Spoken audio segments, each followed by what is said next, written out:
Now, the Shrouds of the Somme project has closed in Exeter, with more than 50,000 people visiting the amazing memorial at Northern Hay Gardens. Artist Rob Hurd had made almost 20,000 small figures wrapped in cotton sheets. That's one for each of the men who died on the first day of fighting in the Battle of the Somme. Richard Lawrence witnessed a moving closing ceremony.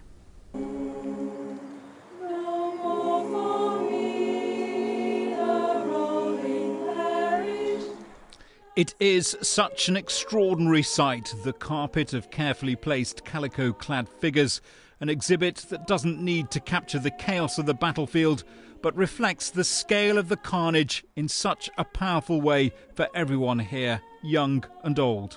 It is, it's just very poignant. I mean, to think that, you know, he's made these all by hand and each one represents somebody that's lost their lives, and some as young as 15. You can't help but be moved by it. Just amazing what the guy's done, really.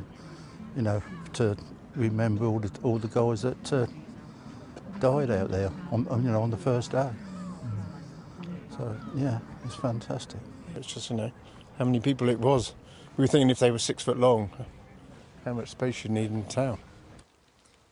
Private, young, Highland. At the opening last Friday, Warrant Officer Elliot Drake privately shed a tear after laying the last figure. And last night, before planting a cross of remembrance at the closing ceremony, he reflected on the week. People crying on the shores, people telling stories of family members. Some people have actually found family members that were on the first day as well, which has been really interesting and inspiring to listen to their stories. And the school kids have really taken to it as well, which has been great and fantastic.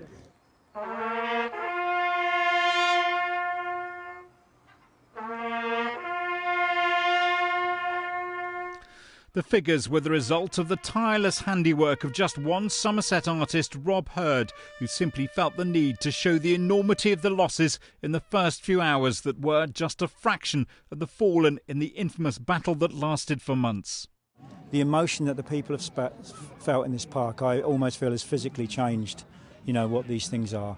I thought I was putting something into them as I made them as an artist should and does, but what the people have put into these is absolutely incredible. They have changed them. I'm amazingly pleased. I'll say it again, it is an extraordinary sight, and over the past few days what is deeply touching is that people have chosen to adopt and personalise the figures by adding flowers here right around the edge of the entire exhibit. I fought in France like half the county.